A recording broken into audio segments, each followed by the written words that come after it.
Hi, welcome to Governance Bites.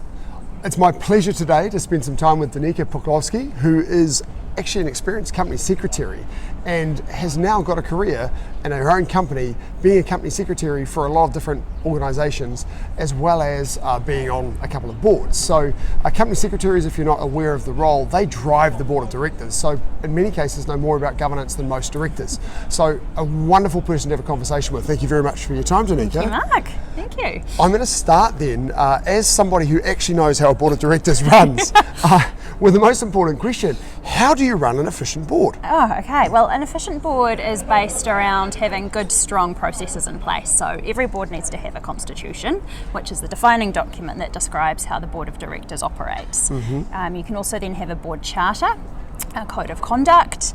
You need to have a interests register with every board member's conflicts of interests. You want to have really clear meeting schedules, so know how often you're going to be meeting and have those scheduled in advance so everyone can plan for the meetings. You need to have board papers for every meeting, so the directors need to come to the board prepared for what they're going to be discussing so that they know in advance any questions that they're going to be having. You need to minute every board meeting, so it needs to be a clear and accurate record of the conversations that were had at each meeting, and those minutes need to be approved as a true and correct record of the meeting by the board of directors. It's also good to have clear and kind of attainable actions that come out of meetings and tracking those so that you know what's going on and you can close the loop with any actions that come out of board meetings. Right, that ties it all together really well, and I wish I'd done this interview first. It would have given me some great questions to ask in future interviews. One of the things you mentioned was a board charter. Can you tell me a little bit more about what a board charter is? Yeah, sure. Board charter is it defines the how that you operate as a board. So it doesn't necessarily need to be a legal document. It can just be around your meetings, how often they're going to operate, what the quorums are going to be. You might have rules in there around how quickly minutes get turned around and when they're approved and how they're approved, things like that. So it's kind of like your recipe for how the board's going to operate. Right, so your constitution becomes kind of your why and your what, and then your board charter takes it down to the next level of kind of the how. The how, yeah, precisely, right. yeah. Oh, excellent, cool. So putting all that together, in the experience that you've had on a number of boards, if you were appointed to a board of directors where, we have schools and things in New Zealand where potentially the people that come onto the boards don't have the background, don't have the skills. So an inefficient board maybe has got weak delegations or poor governance. What would you do to try and turn that around, to try and get things going well? It's a tricky one because as a board you're a team, so you do need to kind of have everyone on board to improve. You need to identify that as a team you want to have that growth mindset and you want to be improving. So if you've got people that aren't of the same opinion that the board needs improvement, it can be a bit more difficult, but a good place to start is with policies. So looking to the policies that are there, looking to see if they're fit for purpose, looking to see when they were last reviewed, seeing if there's any improvements that can be made around the way that those are operationalised and the ones that affect the board and that the board approves how they can be improved. Definitely, if the rest of the board is in support of it, doing a self-evaluation as a beginning, or if you've got the resources to do so, an external evaluation when someone comes in and looks at the board and looks at the skills matrix of all of the members, looks at areas where you might need some more expertise. Can recommend places to go for education, and then I think just as individual board members yourselves, just having that constant self-education kind of mindset and going and listening to the podcasts, reading the articles, understanding what governance is. Learning the job, learning the ecosystem that your board operates in, understanding who your stakeholders are and your customers, and kind of, really doing your due diligence in terms of what it is that's expected of you as a board. Yes, and then as you said before, when you define the process, if you put a strong process in place, that I'm sure will help significantly as well. Yes, absolutely. absolutely. Then you can get kind of momentum. If you know that you've got another board meeting coming up and you've got a board work plan and you know what's going to be addressed at each meeting, then you can really kind of get momentum going as a group in terms of kind of actions that you're taking. And the work plan is another thing you mentioned there that is a very valuable tool to get the board operating. So having your strategy and your purpose for the organisation, what you're trying to achieve, setting that down into a plan and then breaking that down into the annual work plan of the different tasks to do at each it's really helpful both for the board to be able to see with a long-term view what's coming up, and for management to be able to plan for what kind of things they're reporting on, and if they need to do any deep dives and what's coming up. It's good for both management and the board to really keep a track on what's coming up and what they're working towards. Right. Now, in the range of organisations you work with, which is right from financial services corporations through to large schools, what sort of cadence are you used to for board meetings? So traditionally it's a monthly board meeting. It's kind of what we see in corporate and some of the bigger schools. Smaller schools tend to be 2 meetings a term. Charities and not-for-profits can kind of be more of a every 6 weeks, or even a quarterly board meeting. But then they might delegate down to board subcommittees to meet more often and kind of look at things more frequently. Right, so having subcommittees deliver a large portion of the work and feed it back to the board. Correct. So we're generally thinking, considering that New Zealand's closed in January by culture, sort of 8 to 11 board meetings a year. Yeah, 8 to 11. A lot of corporate boards will have a break in July as well, because people tend to take holidays during July. Right. Because we want to get away from the wet weather. We want to get away from the wet weather, and then people take holidays in January. So people have just given up having meetings in January and July. They tend to. You tend to plan meetings around the operational things during the calendar year. So when your budget's due, when you need to approve the annual report, those kinds of things. Yeah. When you're doing any kind of phasing, if you're doing any kind of reporting through to regulators, that might be a quarterly thing that needs approving. All of those kind of things. The point of the budget, and I'm sorry to throw this question on you, but I know you'll be comfortable with it because of what you do. How far in advance of the fiscal year do the board tend to work through the budget and get it approved? I would normally see in corporations the budget coming through for initial discussion 3 months in advance of when it needs to be approved. So you'd probably get it 2 months out. If it's approved in June, you'd get it 2 months out as a draft to kind of look through, and then you'd relook at it in May as a final draft to kind of do any tweaking, and then it comes formally for approval at the June meeting for the following year. 3 meetings in advance. In the first meeting, it's kind of fairly draft, and the board at that point, I'm sure, will be throwing some fairly significant challenges at it and really ripping it apart. And then when it comes through for the second one, it should be massaged into much better shape, and the board will just be identifying little things that need to be corrected. That's right. And then the third meeting, then at that point, they're ready to approve it. It's ready to approve. Right.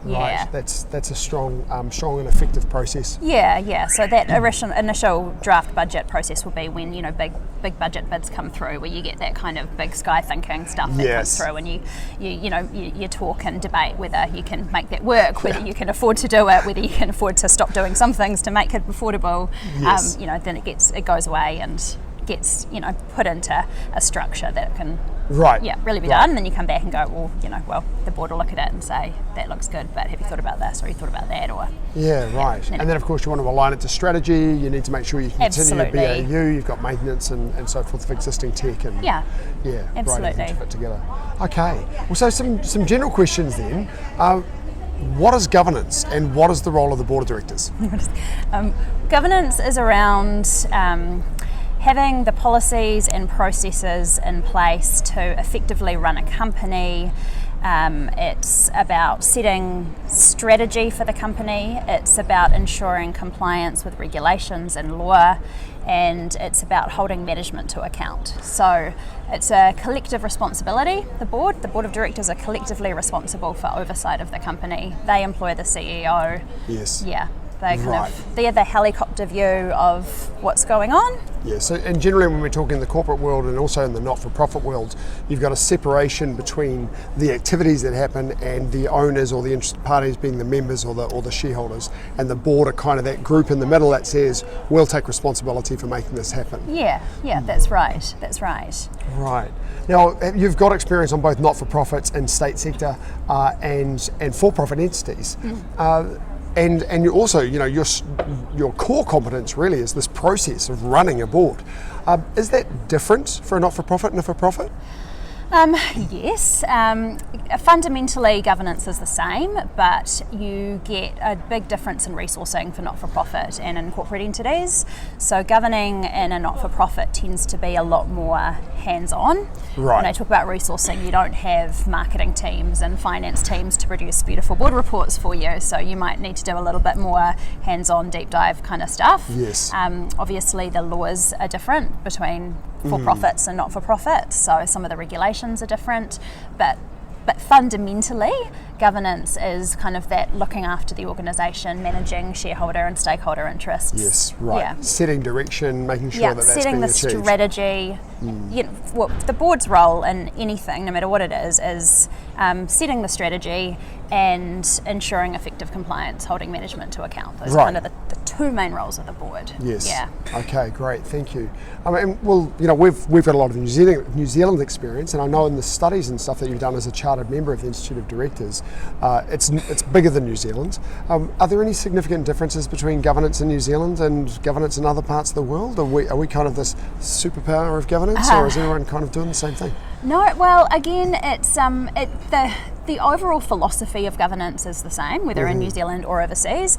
The biggest difference is you're operating in different environments. So, there's different laws, there's different regulations. Those are going to very much change the way that you govern in different countries.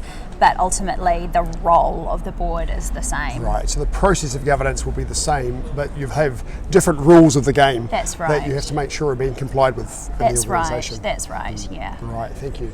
So, in your actually many years of governance, what is the best advice that you've been given? I think the best advice has been that the board is a team. You're not as a director an individual. Ultimately, the decisions that you make as a board become your decision as a director, whether you agree to it or you don't. So understanding that kind of collective responsibility is very important, that it's okay to disagree and to debate and to, one of my mentors talked about generative conversations, which is, it's about, you might have a healthy debate, but then you'll listen and you'll build on that, and you'll listen to that and you'll build on that, and you get an outcome, and it might not be what your position was at the beginning, but that's what your position is as a board. So understanding that, I think, was really important. Right, and you've alluded to something there, that the directors will all come from different backgrounds and have different thoughts and different approaches, so they'll bring different things to that conversation. And the idea is that your respectful conversation, talking around these topics, you come to a synergistic, strong solution that everyone backs. Whether or not they agree to it, they all back it. That's right. You might even vote, and you might get 6 people voting in the positive and 1 person voting in the negative.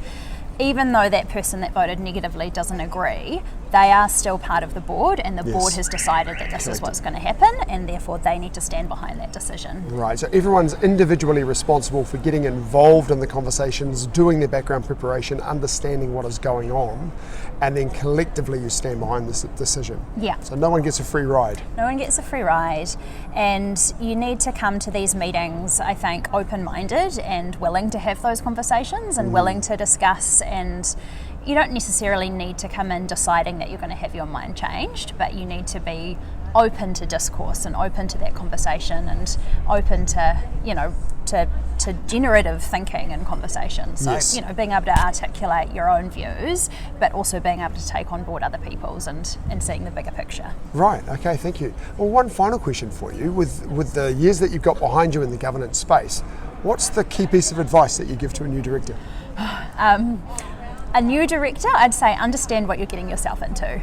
It's not a walk in the park. You know, it is a responsibility, and you do have liability that you need to be aware of, and you are in charge of an organisation, you know, no matter how big or small it is. Yes. So, you know, understanding that and coming in with your eyes open, I think is... Do your homework. Yeah. Right.